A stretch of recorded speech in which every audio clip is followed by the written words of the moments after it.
여러분 안녕하세요. 성경 공부 5번째 시간입니다. 이번 주제는 하나님께 맡긴다는 것은 무슨 뜻일까? 이런 제목으로 말씀을 좀 나누려고 합니다. 한 자매가 자신의 동생 때문에 상담을 받으러 온 적이 있습니다. 동생이 한창 공부해야 할 고등학생인데 도무지 공부를 하지 않는다는 거예요. 그래서 제가 그 자매에게 세상에 공부 좋아하는 사람이 어디 있느냐, 공부 안 하는 거 당연한 거 아니냐 웃으면서 이야기를 했습니다. 그랬더니 그 자매가 하는 이야기가 동생이 교회에서 봉사만 열심히 하면 하나님께서 다 알아서 해주시니까 공부가 중요하지 않다고 했다는 거예요. 그래서 교회에서는 봉사 열심히 하는데 공부는 완전히 뒷전이라는 겁니다. 여러분들은 어떻게 생각하세요? 교회에서 열심히 봉사하고 사역하면 하나님께서 대학에 들어가실 수 있도록 해주고 미래도 다 책임져 주실까요? 저도 주일학교 때 신앙생활만 열심히 해라, 그 다음은 하나님께서 다 책임져 주신다, 이런 말을 종종 들은 적이 있습니다. 마치 그 말은 하나님께 모든 것을 다 맡기고 신앙생활만 열심히 하는 것이기 때문에 굉장히 차원 높은 신앙처럼 보입니다. 하지만 과연 그것을 차원 높은 신앙이라고 이야기할 수 있을까요? 우리가 살다 보면 예기치 않게 아플 때가 있습니다. 감기에 걸릴 수도 있고 두통에 시달릴 수도 있고 지금처럼 코로나에 감염될 수도 있고 암과 같이 심각한 질병에 걸릴 수도 있습니다. 이런 병들은 우리가 원치 않는 것들이지만 예기치 않게 찾아오는 것들이죠. 이처럼 우리는 뜻하지 않게 아프게 되면 어떻게 해야 될까요? 약도 먹고 병원에도 가야 합니다. 그리고 병 낫기를 위해서 기도해야 됩니다. 그런데 어떤 분들은 아프다고 하면 약도 먹지 말고 병원도 가지 말고 기도만 하라고 이야기합니다. 아파서 병원이라도 가면 하나님의 능력을 믿지 못하거나 신앙 없는 사람 취급을 한다는 거죠. 우리가 아플 때 하나님의 은혜와 치유를 기대하며 기도하는 것은 지극히 정상적이고 당연한 겁니다. 만일 약과 병원만 의지하고 기도하지 않는다면 그것은 건강한 신앙인의 태도라고 할 수가 없는 거죠. 그런데 약도 먹지 말고 병원에도 가지 말고 기도만 하라고 하는 것은요, 굉장히 큰 문제일 수 있습니다. 왜 그럴까요? 실제로 방송에 보도된 적도 있는데요, 어느 부부가 자식이 심각하게 아픈데 기도로 살린다고 하면서 병원에 들어가지 않은 겁니다. 나중에 그 자식은 치료받을 수 있는 골든타임을 놓치고 결국 죽게 되죠. 여러분, 무엇이 문제일까요? 문제라기보다는 하나님께 모든 것을 맡기고 아픈 자식을 기도로 살리려고 하는 그 부모의 신앙을 우리는 칭찬해야 되지 않을까요?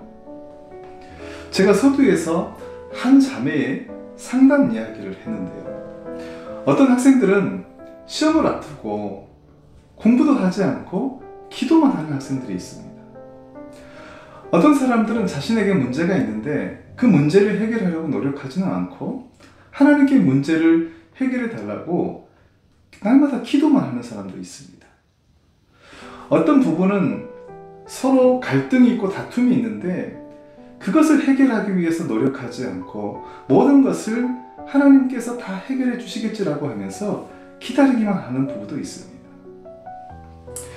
제가 지금까지 이야기한 사례들에 등장하는 인물들은 모두 신앙이 좋아 보이지만 실은 다 건강하지 않은 신앙을 가지고 있는 경우들입니다. 더 나아가서 기독교적 신앙이라고도 이야기할 수가 없다는 거죠. 그 이유가 무엇일까요? 매우 중요한 부분을 놓치고 있기 때문입니다. 출애굽기 이야기를 좀 해볼까요? 하나님은 수백 년 동안 이스라엘 백성들이 이집트에서 노예로 고통을 받고 있었는데 모세를 통해서 해방을 시켜주십니다. 하지만 하나님의 최종 목적은요, 이스라엘이 가나안 땅에 들어가서 새로운 민족을 세우는 겁니다. 이 최종 목적은 이미 하나님께서 이스라엘의 조상인 아브라함을 통해서 약속해 주신 거죠. 그 내용이 창세기 12장 1절에서 2절에 나와 있습니다. 제가 읽어드리겠습니다. 여호와께서 아브라함에게 이르시되 너는 너의 고향과 친척과 아버지의 집을 떠나 내가 내게 보여줄 땅으로 가라. 내가 너로 큰 민족을 이루고 내게 복을 주어 내 이름을 창대케 하리니 너는 복이 될지라. 하나님께서 아브라함에게 해주신 약속은 분명하고 확실하고 반드시 이루어집니다. 왜냐하면 하나님은 전지전능하시고 절대로 거짓말을 하시는 분이 아니기 때문입니다. 이스라엘은 큰 민족을 이룰 수 있는 은혜를 이미 약속받았습니다. 어느 누구도 그것을 방해하거나 바꿀 수 없는 거죠. 그럼에도 이스라엘은 큰 민족을 이루기 위해서 직접 가나안까지 걸어가야 되고 요단도 반드시 건너야 됩니다. 왜냐하면 요단을 건너야 가나안에 도달할 수 있기 때문에 그런 거죠. 그런데 이스라엘은 기도만 하고 하나님께서 이스라엘 백성들을 통째로 들어서 요단을 건너게 하시면 참 좋겠는데 뭐라고 명령하실까요? 성경에 보면 제사장들은 언약궤를 메고 백성들은 그 뒤를 따라 요단을 건너라고 말씀을 하고 있다는 거죠. 왜 하나님께서는 손쉬운 방법을 택하지 않고 자칫 강에 빠져 죽을 수도 있는 그 방법을 요구하시는 걸까요? 하나님은 이스라엘 백성들을 단번에 옮기실 능력이 없는 걸까요? 그렇지 않죠. 충분히 그럴 능력이 있으신 분이십니다.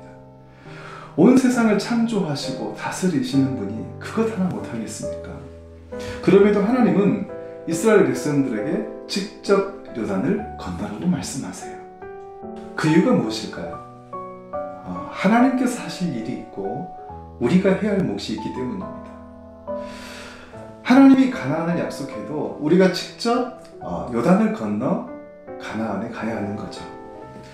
하나님이 힘이 부족해서 우리가 해야 할 몫을 남겨두신 것은 아닙니다.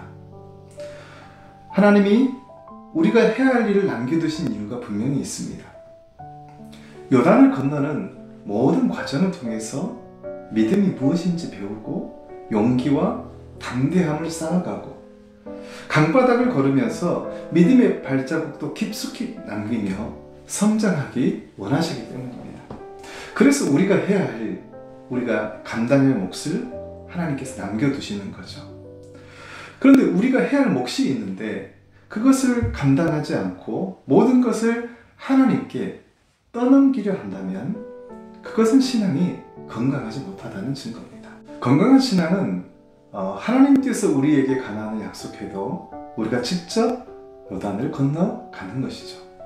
건강한 신앙은 하나님이 우리의 인생을 책임지는 것을 우리가 믿지만 열심히 공부하고 열심히 사는 겁니다.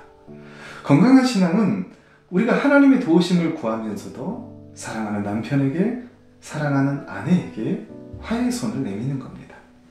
건강한 신앙은 하나님이 우리의 모든 문제를 해결해 주실 것을 믿으면서도 그 문제를 피하지 않고 맞서 싸우는 거죠. 이건 하나님의 능력이 부족해서가 아니라는 거죠. 하나님이 우리의 삶을 분명히 인도하시지만 우리가 해야 할 일이 있고 우리가 감당해야 할 몫이 있다는 겁니다. 그런 과정을 통해서 우리는 영적으로 더 성장하고요, 더 깊이 하나님의 인도하심을 체험할 수 있기 때문입니다. 하나님께 모든 것을 맡긴다고 하는 것은 모든 것을 하나님께 다 떠넘기고 나는 아무것도 하지 않은 채 마치 구경꾼처럼 방관자가 되는 것은 아니라는 거죠. 아무리 내 앞에 밥이 있어도 하나님께 기도만 한다고 해서 그것이 내 입에 들어가지는 않습니다. 우리가 직접 밥을 먹어야 됩니다. 그래야 하나님께서 우리에게 건강도 주시는 거죠. 이처럼 하나님이 모든 것을 다 하실 수 있어도 우리가 해야 할 일이 있는 겁니다. 그래서 하나님께 맡긴다고 하는 것은요, 내가 해야 할 일에 대해서 최선을 다하면서 그 결과를 하나님께 위탁하는 겁니다. 물론 그 결과가 내가 원하는 것이 아닐 수도 있습니다. 그럼에도 하나님은 모든 것을 선하게 이루어 가시는 분이기 때문에 내가 원하는 결과가 아니어도 기꺼이 그 결과조차도 온전히 수용하는 것이 하나님께 맡기는 것입니다. 여러분 어떻습니까? 이제 하나님께 맡긴다는 의미를 아셨나요? 무엇이든지 여러분이 할 수 있는 데까지는 최선을 다하시고 그 결과에 대해서는 하나님께 철저히 맡기십시오. 그러면 되는 겁니다. 거기까지가 우리의 몫이고 그것이 하나님께 온전히 맡기는 것이기 때문입니다. 수고하셨습니다. 다음 시간에 뵙도록 하겠습니다.